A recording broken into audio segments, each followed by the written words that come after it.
मसीह यीशु के खूबसूरत नाम में आप सबों की सलामती हो। मैं सफ़ियान आज फिर आपसे मुखातब हुए एक नए पैगाम के साथ। आज हम जो सीखने वाले हैं वो है आजमाइश के ऊपर।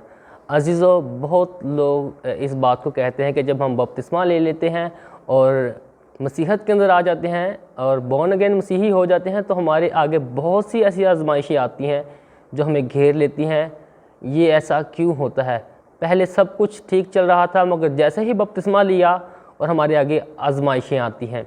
तो अजीज़ों, आज हम इसी के ऊपर सीखेंगे और आज का जो हमारा अनवान है, टॉपिक है, वो है आजमाइश। तो आज का जो हमारा मरकज़ी हवाला होगा वो है मत्ती की इंजील, उसका 4 बाब, उसकी पहली ऐसे 11 नंबर आयत तक पढ़ूँगा। कलाम खुदा में यूँ लिखा है, उस वक़्त रूह यीशु को जंगल में ले गया ताकि इब्लीस से आजमाया जाए, और 40 दिन और 40 रात फाका करके आखिर को उसे भूख लगी। और आजमाने वाले ने पास आकर उससे कहा, अगर तू खुदा का बेटा है तो फरमा के ये पत्थर रोटियां बन जाएं।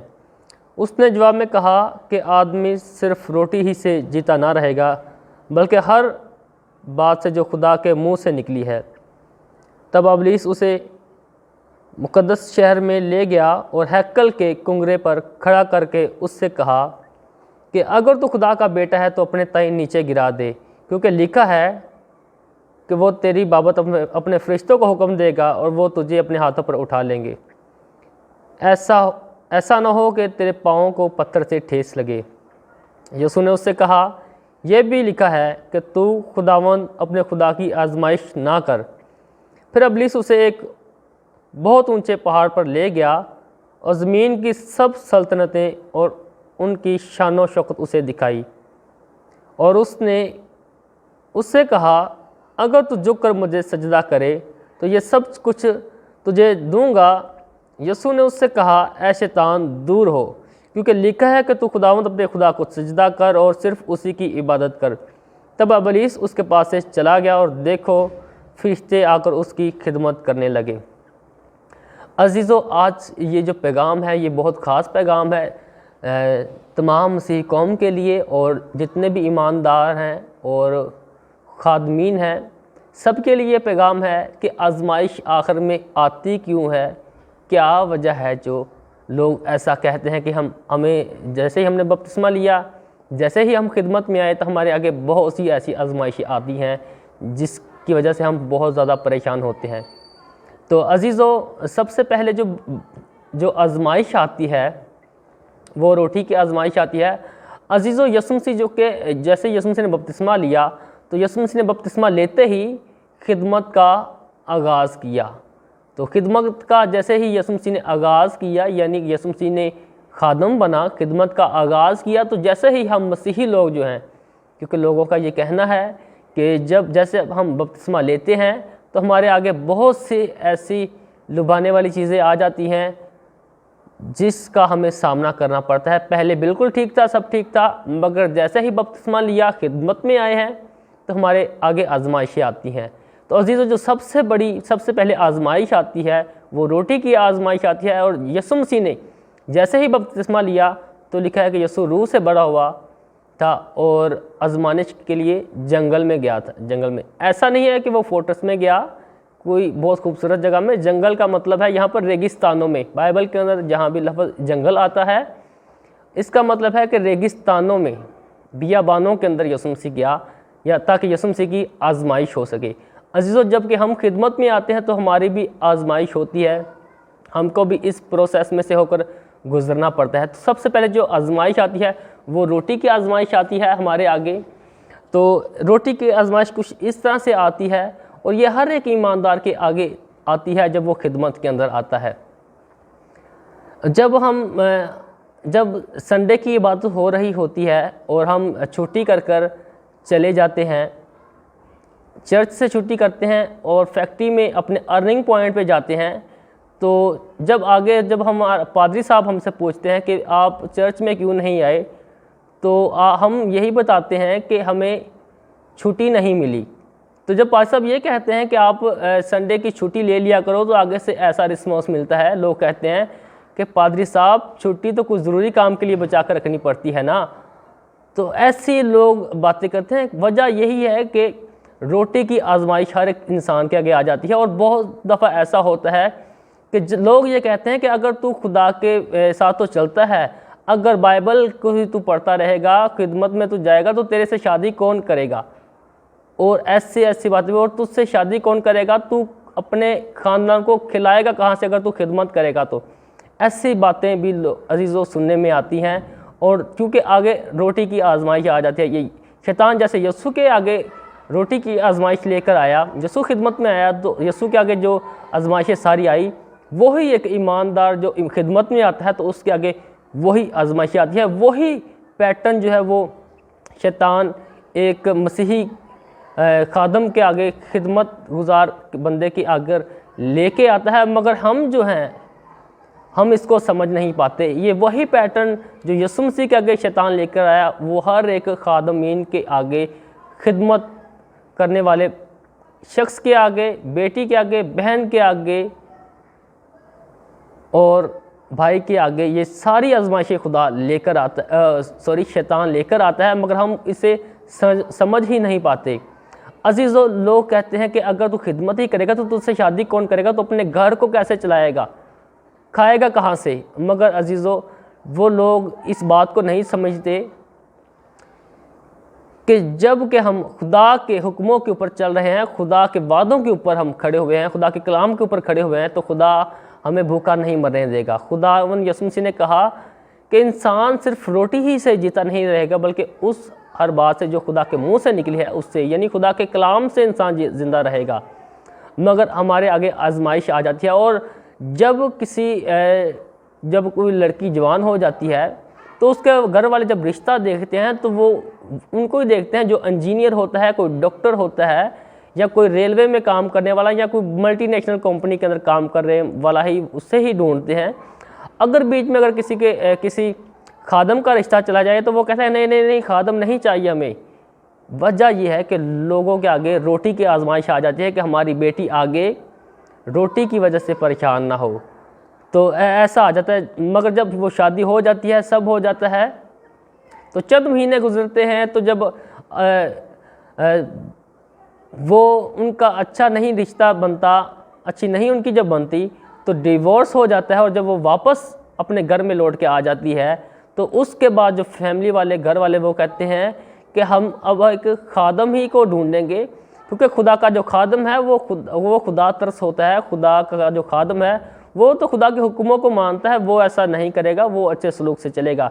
तो देखो अजीज़ों, ऐसा लोग करते हैं, मगर उसको नहीं देखते जब एक खिदमत गुजार बंदा खुदा के कवानीन के ऊपर, खुदा के कलाम के ऊपर, खुदा के वादों के ऊपर खड़ा हुआ है, लोगों के आगे रोटी की आजमाइश आ जाती है।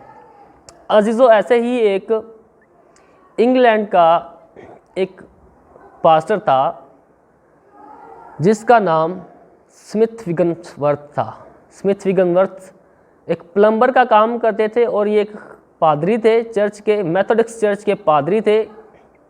इनके आगे भी रोटी की आजमाइश आई। जब खुदा ने इनको अपनी खिदमत के लिए बुलाया तो इनके आगे भी रोटी की आजमाइश आई। तो स्मिथ विगनवर्थ ने क्या किया, अपने औजारों को लिया जिससे वो काम करता था, वो अपने कमरे के अंदर गया और कमरे में दरवाजे को बंद करके खुदा के आगे झुक के, खुदावन तू मुझे खिदमत के लिए तो बुला रहा है, मगर मैं तेरे साथ खिदमत में चलना भी चाहता हूँ, तो ये मेरे औजार तेरे आगे पड़े हैं। ऐ खुदावन, अगर मुझे कभी भी रोटी की मेरे आगे आजमाइश आ गई, अगर मेरी पैंट फट गई, मेरी पैंट में पवंद लगाना पड़ गया, मेरे जूते टूट गए, जूते फट गए, तो मैं वापस आकर इन औजारों को पकड़ लूँगा। तो ये स्मिथ विगनवर्थ ने खुदा के आगे दुआ की और उसकी जो बायोग्राफी को लिखने वाला था उसका स्टूडेंट ही था। ये दूसरी जंग अजीम की बात कर रहा हूँ। उस दौर में जो यूरोप के बहुत बुरे हालात थे, तो उस दौर के अंदर स्मिथ विगनवर्थ ने अपनी ये दुआ की कि खुदावंद, अगर मेरी पैंट फट गई, मेरी पैंट में पवंद लगाना पड़ गया, या मेरे जूते फट गए, तो मैं वापस आकर इन औजारों को पकड़ लूँगा ताकि मैं अपने फैमिली को चला सकूँ। मगर खुदा के हुक्मों के ऊपर उसने खुदा के ऊपर अपने आप को रखा, खुदा की मर्ज़ी को जाना, और उसकी जो बायोग्राफी को, उसकी ज़िंदगी को जो लिखने वाला था, उसने इस बात को बताया कि खुदा ने कभी भी उसके बाद स्मिथ विगन्सवर्थ को वो औजार उठाने ही नहीं दिए। वो आगे आगे बढ़ता गया और तरक्की करता गया। और क्योंकि देखें, स्मिथ विगन्सवर्थ के आगे भी रोटी की ही आजमाइश आई कि खुदावंद, अगर मेरे जूते फट गए, यानी मेरी पास इतने भी पैसे ना हुए कि मैं पैंट ले सकूं, जूता ले सकूं, तो मैं वापस आकर इन औजारों को पकड़ूंगा ताकि मैं अपनी फैमिली को चला सकूं, उनके लिए रोटी का इंतज़ाम कर सकूं। अजीज़ों, जब कॉम्पिटिटिव एग्ज़ाम्स हो रहे होते हैं स्कूलों के अंदर, संडे के दिन एग्ज़ाम होते हैं, तो जो मसीही क्रिश्चियन लड़कियां होती हैं और वो जब कॉम्पिटिटिव एग्ज़ाम स्कूल कॉलेजेस के अंदर हो रहे होते हैं, जो लेक्चरार्स होती हैं, टीचर्स होती हैं, तो वो चर्च, संडे की चर्च की इबादत को छोड़कर वहाँ पर चले जाते हैं। और जब वापस आती हैं, पादरी साहब पूछते हैं कि आप आज इबादत में क्यों नहीं आई, संडे की इबादत में क्यों नहीं आई, तो कहते हैं, आगे से कहती हैं कि पादरी साहब 2 घंटे के, 3 घंटे के हमें 3000 मिल रहे थे, 2500 मिल रहा था, मैं कैसे आ जाती। तो अजीज़ों, हर शख्स के आगे रोटी की आजमाइश आ जाती है। और ये वही आजमाइश है जो शैतान यसू के आगे लेकर आया। ये वही पैटर्न्स है जो यसू जब खिदमत में आया तो यसू के आगे ये सारी आजमाइशें आई। तो ये एक ईमानदार मसीही के आगे भी ये सारी आजमाइशें आती है, मगर हम इसे समझ नहीं पाते। उसके बाद जो अगली आजमाइश आती है, शैतान जो है वो यसू मसीह की बाबत लिखा है कि मैं पढ़ देता हूँ। तब इब्लीस उसे मुकद्दस शहर में ले गया और हैकल के कुंगरे पर खड़ा करके उससे कहा कि अगर तू खुदा का बेटा है तो अपने ताई नीचे गिरा दे, क्योंकि लिखा है कि तेरी बाबत अपने फरिश्तों को हुक्म देगा और वो तुझे अपने हाथों पर उठा लेंगे, ऐसा ना हो कि तेरे पाँव को पत्थर से ठेस लगे। अजीज़ों, हैकल की जो बिल्डिंग थी वो कोई बहुत ज़्यादा ऊंची इमारत नहीं थी। मोरिया पहाड़ के ऊपर बने होने की वजह से ये एक ऊंची बिल्डिंग, ऊंची जगह थी, मगर हैकल जो थी वो एक बहुत ऊंची इमारत नहीं थी। असल में अगर यसू मसीह उस हैकल के जो ऊंचा किंगरा है उसके ऊपर से अगर छलांग लगा भी देता तो ज़्यादा से ज़्यादा हाथ या पाँव टूटते। और अगर यसू मसीह अच्छा छलांग लगाने वाला होता, जैसे कि फ़ौजियों को ट्रेनिंग दी जाती है, अगर यसू मसीह अच्छा छलांग लगाने वाला होता भी तो वो छलांग लगाकर बिल्कुल सीधा खड़ा हो सकता था। मगर असल बात यह है कि जो हैकल है वो रूहानी लेवल को, हमारी रूहानी ज़िंदगी है उसको ज़ाहिर करती है।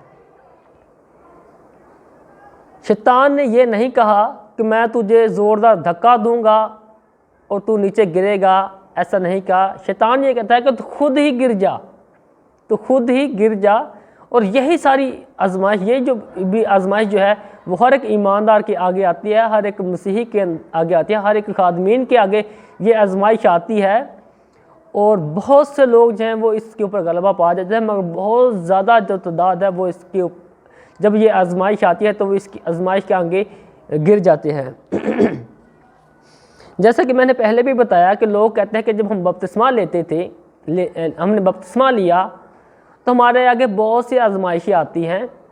और ख़ास तौर के जो मसीही नौजवान बेटे हैं, बेटियां हैं, बहनें हैं, भाई हैं, उनका ये कहना है कि जैसे ही ये आजमाइशें हमारे आगे आती हैं, और पहले तो ऐसी कोई आजमाइश नहीं आ रही थी, और जैसे ही बपतिस्मा लिया तो ये जो जिस्म की ख्वाहिशें हैं, ये ऐसी ख्वाहिशें जिसको हम महसूस करते हैं कि हम अपनी नज़रों में गिर जाएंगे, ऐसी ख्वाहिशें पहले तो बहुत ट्राई करते थे मगर कुछ जो है रिस्पॉन्स नहीं मिल रहा था। जैसे ही बपतिस्मा लिया तो ऐसा महसूस होता है कि जैसे कोई प्लेट में रख के कोई चीज़ें देता है, परोस रहा होता है, तो ऐसे ही जो है हमारे आगे ऐसी जिस्म की ख्वाहिशें हमारे सामने आना शुरू हो जाती हैं। तो ये अजीज़ों ऐसा क्यों होता है? ऐसा क्यों होता है? इसका जवाब सुलेमान ने अपनी किताब गज़ल व गज़लात के अंदर ये बताया। गज़ल व गज़लात उसका पहला बाब है, उसकी 30वीं आयत के अंदर लिखा है, तेरे अतर की खुशबू लतीफ़ है, तेरा नाम इतर रिख्ता है, इसीलिए कुंवारियाँ तुझ पर आशिक हैं। अजीज़ों, जब एक ईमानदार जब वो खिदमत में आता है, जब खुदा के साथ वो चलना शुरू होता है, तो उसके अंदर से रूह की एक ऐसी खुशबू निकलती है जो लोगों को अपनी तरफ अट्रैक्ट करती है।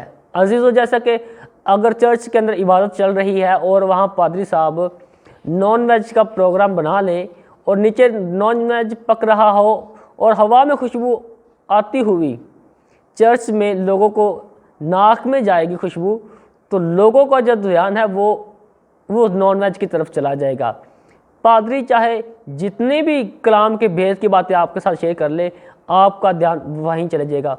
और जब हम एडवर्टाइजमेंट के अंदर देखते हैं, टीवी को जब हम देख रहे होते हैं, तो एडवर्टाइजमेंट के अंदर, जिसे हम मशहूरियाँ कहते हैं, जब एडवर्टाइजमेंट आ रही होती है तो एक नौजवान निकलता है, वो खुशबू लगाता है, तो ऐसा दिखाते हैं कि परियां भी आसमान से टपक टपक के नीचे गिर रही हैं। तो खुशबू जो है वो अपनी तरफ अट्रैक्ट करती है। अजीज़ों, खुदा के एक अजीम खादम ने इस बात को कहा था अपनी ज़िंदगी के तजर्बे के साथ। उसने कहा कि जब एक ईमानदार लड़का या लड़की खिदमत में आते हैं तो दुनिया जहान के लोग जो हैं वो उस लड़की को टारगेट करना शुरू कर देते हैं, जो खुदा के साथ चलने के लिए तैयार होती है, खुदा के साथ चलना चाहती है।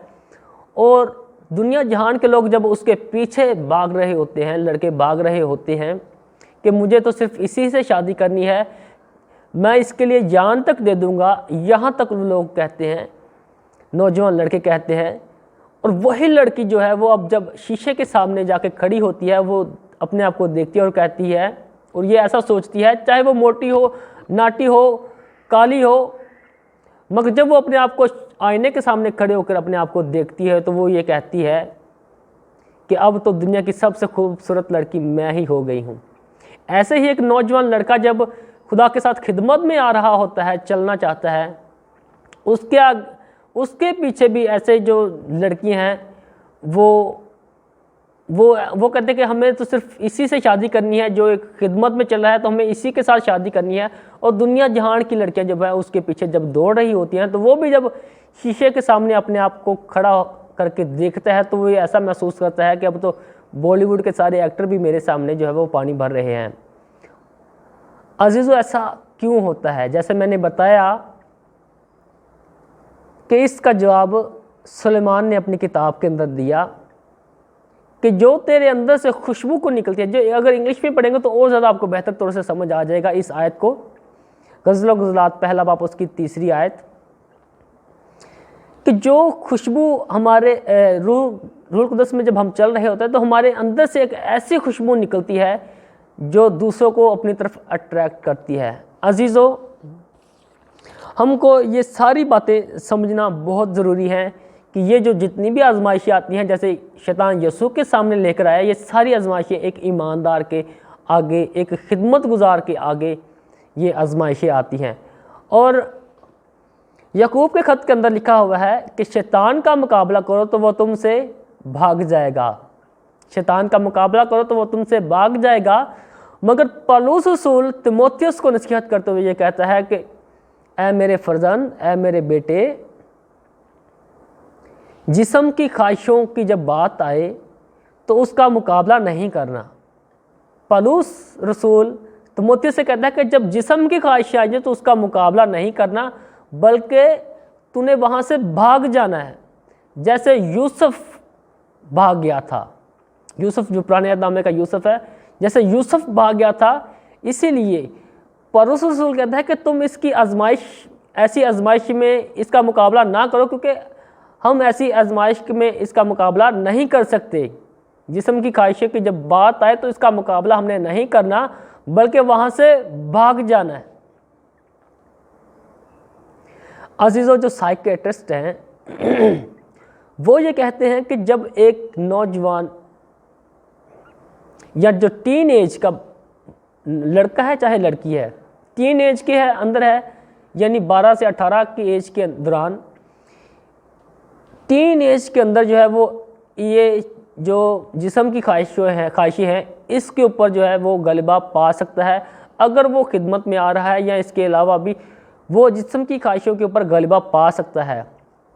और जैसे ही 20 एज के अंदर आ जाएगा तो तब भी वो है वो अपनी जिस्म की ख्वाहिशों के अंदर ऊपर जो है वो गलबा पा सकता है।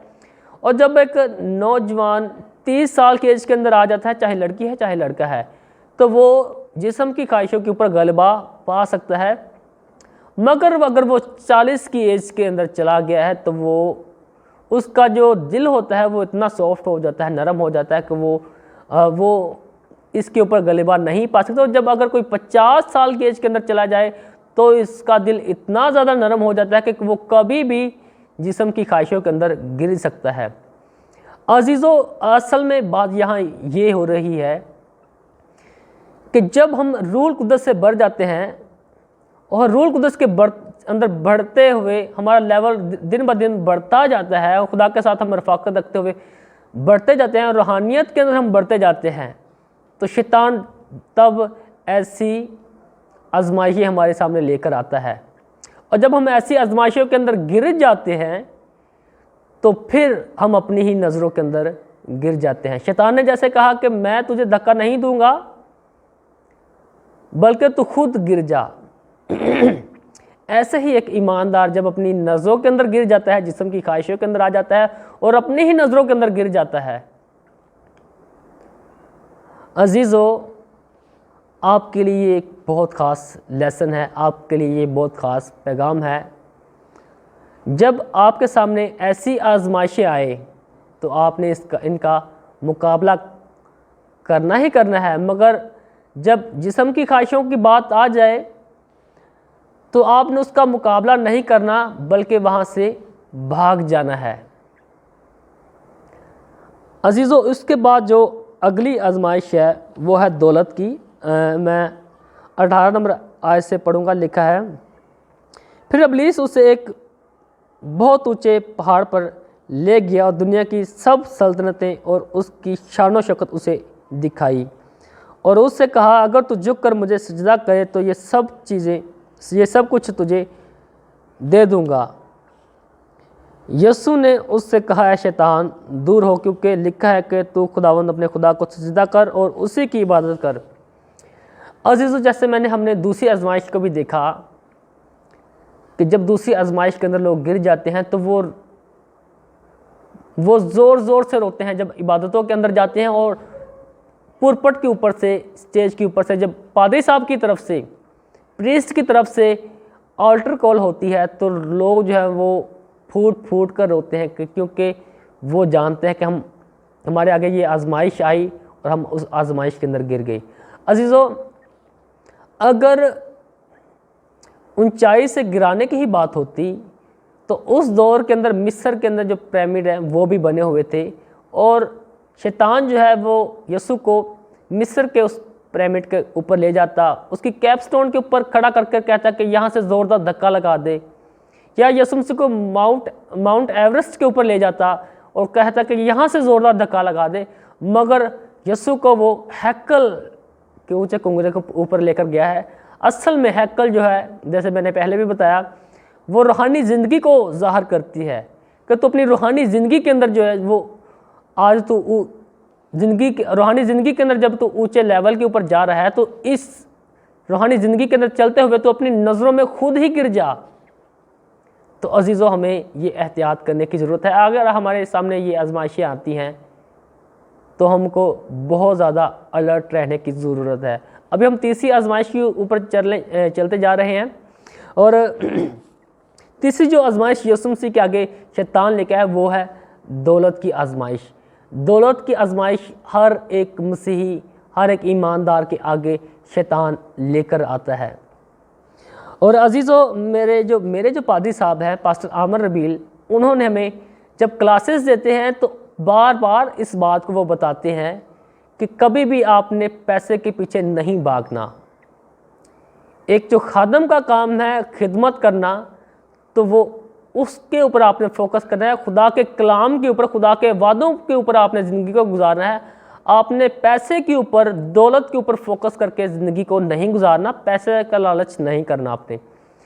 तो एक मेरे पादरी साहब ने मुझे हमको एक कहानी सुनाई, बल्कि ये सच्ची स्टोरी है, सच्ची बात है। उन्होंने बताया कि जब मैं इस्लामाबाद के अंदर गया तो वहाँ मेरे एक दोस्त थे, उनसे जब मैं मिला तो वो लेट नाइट जो है वो कमरे के ऊपर पूरी फैमिली अलग अलग कंप्यूटर के ऊपर बैठे हुए हैं और बैठकर वो गौरों की तलाश कर रहे हैं। अजीज़ों, खुदा के कलाम की रिसर्च नहीं करे, खुदा के कलाम को नहीं वो तलाश करे, खुदा के कलाम की वेदों की वो स्टडी नहीं कर रहे, बल्कि वो गौरों को ढूंढ रहे थे जो उनको पैसा दें। अजीज़ों, हमारा जो फोकस है पैसे के ऊपर नहीं होना चाहिए। और जो आजमाइश शैतान यीशु के सामने लेकर आया वही एक ईमानदार के सामने लेकर आता है। वो एक खादम था, एक पास्टर था। मैंने जब पादरी साहब से ये बात को सुना तो मैंने कहा कि अगर देखिए, अगर उनका फोकस ही पैसे के ऊपर है तो अगर उनके साथ कलाम की बात डिस्कस की जाए, कलाम के बारे में पूछा जाए तो वो तो चुप हो जाएंगे, क्योंकि वजह ये है कि जब हम जो कुछ करते हैं वही हमारी ज़िंदगी के अंदर होता चला जा रहा होता है। अगर हम कलाम की स्टडी करते हैं तो हमारे दिल के अंदर, हमारी बातों के अंदर कलाम की ही बातें निकलेंगी, हमारी जहन से हर बात हमारे अंदर से कलाम ही निकलेगा। अगर हम गौरों को तलाश करते रहेंगे तो हमारा फोकस जो है वो पैसे के ऊपर रहेगा, खुदा के वादों के ऊपर नहीं, खुदा के कलाम के ऊपर नहीं। अजीज़ों, एक खादम था, उन्होंने इस बात को कहा, उन्होंने कहा कि अगर मैं ये खिदमत कर रहा हूँ कि मैं यतीम बच्चों को पाल रहा हूँ, मैं छोटे बच्चों को तालीम में पैसा लगा रहा हूँ, तो कौन है? उन्होंने जब बहुत बड़ी कन्वेंशन की तो उन्होंने ये अनाउंस किया कि कौन मेरी खिदमत के लिए 1 लाख दे सकता है। तकरीबन 6-7 लोगों ने हाथ अपना खड़ा किया। उसके बाद उन्होंने कहा कि खुदा आपको देख रहा है, कौन मेरी इस खिदमत के लिए 50,000 दे सकता है। 25-30 हाथ खड़े हो गए। उसके बाद उन्होंने कहा कौन मेरी इस खिदमत के लिए 10,000 दे सकता है। बहुत से लोगों ने देखा कि कोई तो लाख दे रहा है, कोई 50,000 दे रहा है, तकरीबन 100 के करीब हाथ खड़ा हो गया। फिर उसने कहा कौन मेरी खिदमत के लिए 1,000 दे सकता है। जो कि मसीही बहुत शर्मसार हो चुके होते हैं, वो कहते हैं कि कोई तो 1 लाख रुपए दे रहा है और कोई 50,000 दे रहा है, तो क्या मैं 1,000 नहीं दे सकता? तो तकरीबन 500-600 हाथ खड़े हो जाते हैं। और इसके बाद वो क्या कहना शुरू करते हैं, वो कहता है कि मैं मेरी बहन, ऐ मेरे भाई, खुदा तुझे देख रहा है, खुदा तेरे दिल से वाकिफ़ है। अगर तेरे पास कैश नहीं है तो तू, ऐ मेरी बहन, ऐ मेरे भाई, तेरे हाथ में जो रिंग है वो तू वो दे सकता है। ऐ मेरे भाई, ऐ मेरी बहन, खुदा तेरे दिल को देख रहा है, तू चेक दे सकता है। तो वो सारा पैसा जमा करके लुटेरे की तरह पैसा जमा करते हैं और दूसरे ममालिक के अंदर चले जाते हैं। और लास्ट नाइट जब हम एक जगह पर अस्करी 11 के अंदर जब हम इबादत में गए हुए थे, तो वहाँ से भी हमें कुछ ऐसी ही बातें सुनने को मिली कि फ़लाँ खादम था, वो पैसा लेकर लुटेरे की तरह दूसरे मुल्क के अंदर चला गया है। और वहाँ जब लोग चले जाते हैं पैसा इकट्ठा करके, वहाँ वो और महंगी महंगी गाड़ियाँ खरीदते हैं और अपने बच्चों को महंगे स्कूलों के अंदर रखते हैं और ऐश की ज़िंदगी, लग्जरियस लाइफ को वो गुजारते हैं। और अजीज़ों, एक और वाक़या मैं आपके साथ शेयर करता जाऊं, क्योंकि दौलत के ऊपर बात हो रही है कि दौलत की आजमाइश आ जाती है, पैसे की आजमाइश आ जाती है। तो एक ऐसा खादम जो कुछ ही सालों में इतनी ज़्यादा तरक्की कर गया कि जिस इलाके के अंदर मैं रहता हूँ सबसे बड़ा चर्च वो हुआ करता था और वो बहुत मशहूर था। जब उसके आगे पैसे की आजमाइश आई तो वो पैसे के सामने गिर गया और सबसे जो हाई टेक्नोलॉजी है उस खादम ने अपने चर्च के अंदर लगवाई। मगर जब उसके सामने पैसे की आजमाइश आई तो वह पैसे की आजमाइश के आगे गिर गया, और जब वो आजमाइश के आगे गिर गया तो वही जो खादम है वो उसी चर्च के अंदर कलाम नहीं सुना सकता, बल्कि उसके ऊपर केस चल रहे हैं और वो गायब हुआ है, वो भाग गया है दूसरे मुल्क के अंदर, किसी और मुल्क के अंदर भाग गया है। और वही जो खादम जो खुदा के वादों के ऊपर खड़ा हुआ था और खुदा के कलाम को सिखाया करता था, जब उसके सामने पैसे की आजमाइश आई, वो पैसे के आगे गिर गया, तो वही खादम जिसने चर्च को तैयार किया, वही खादम उस चर्च के अंदर कलाम ही नहीं सुना सकता है। तो अजीज़ों, ये बहुत ही भयानक तस्वीर है एक खादम के लिए। और जब उन खादमों का सामना सच्चाई के साथ होता है तो वो नंगे खड़े होते हैं, क्योंकि उनके पास खुदा का कलाम ही नहीं होता है। कलाम क्यों नहीं होता है? क्योंकि उनका फोकस जो है वो पैसे के ऊपर लग जाता है, कलाम के ऊपर नहीं लगता।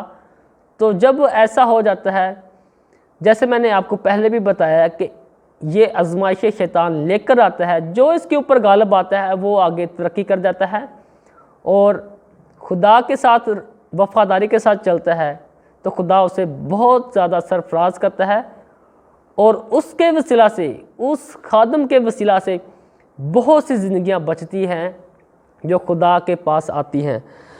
अजीज़ों, एक पोस्टर जो कि एक रूहानी जंग के ऊपर, पोस्टर के ऊपर लिखा था रूहानी जंग के बारे में सिखाया जाना था।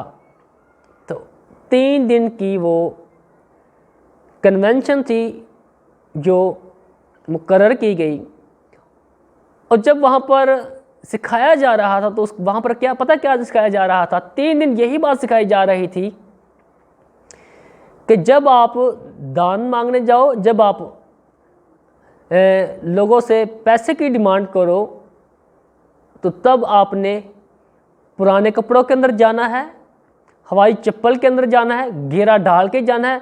तो अजीज़ों, जब ऐसी तालीमात दी जाएगी तो क्या हमारा खुदा जो है वो हमको भिखारी बनाने के लिए थोड़ा बुलाया है? खुदा ने हमें जब बुलाया है तो खुदा हमारी हर ज़रूरियात को पूरा भी करेगा। बहुत से मैंने बड़े ऐसे खादमीन को देखा है जो खुदा के साथ पूरी वफादारी के साथ चले हैं, और जब वो खुदा के साथ वफादारी के साथ चले हैं तो उन्होंने बहुत सी रूहों को जीता भी है और मुआशरे के अंदर भी उनकी बहुत इज़्ज़त है, और उन खादमीन के ज़रिए से खुदा बड़े बड़े काम कर रहा है। अजीज़ों, मेरा आपके साथ आज जब हम कलाम हूँ, मैंने आज खुदा के कलाम की बातें जो आपके साथ शेयर की है, तो अगर आपकी ज़िंदगी के अंदर ये आजमाइशें शैतान लेकर आता है तो आप इसके ऊपर गालिब हों। एक ईमानदार, एक खादम जो है, उसके अंदर खुदा के कलाम की बातें होनी चाहिए। एक जो खादम है वो खुदा के वादों के ऊपर खड़ा हो, ना कि रोटी की आजमाइश में गिर जाए, ना कि दौलत की आजमाइश में गिर जाए, ना कि और आजमाइशों के अंदर गिर जाए। अजीज़ों, आज लम्हा फ़िक्रिया आपके लिए है। जब आपके पास ये आजमाइशें आती हैं तो अपने आप को खुदा के आगे झुका दें और खुदा से कहें, ऐ खुदावंद, ये आजमाइशें आ गई हैं, मुझे संभाल, मैं तेरे साथ वफादारी के साथ चलना चाहता हूँ। ऐ खुदावंद, मुझे अपने नाम के लिए, अपने कलाम के लिए इस्तेमाल कर, मैं तेरे लिए रूहों को जीतना चाहता हूँ। ऐ खुदावंद, मुझे इस्तेमाल कर, मैं अपने आप को तेरी हेड कवरिंग के अंदर देता हूँ। अजीज़ों, आज का पैगाम जो है आपकी ज़िंदगियों में और आपकी फैमिलियों की ज़िंदगियों में बहुत ज़्यादा काम करे और ये कलाम की बातें आपके दिल की ज़रख़ेज़ ज़मीन पर गिरें, ताकि आप 100 गुना फल लाने वाले बने। अजीज़ों, आज का ये जो मैसेज है आप इसको शेयर करें और हमारे चैनल को भी सब्सक्राइब करें, और ये जो कलाम की बातें आज आपने सुनी हैं, सीखी हैं, ये दूसरे लोगों तक पहुँचाएँ। आज SGCM चर्च की तरफ से मैं आप सबों के लिए खुदा से सलाम की दुआ मांगता हूँ। खुदा आप सबों को बहुत ज़्यादा बरकत दे। God bless you.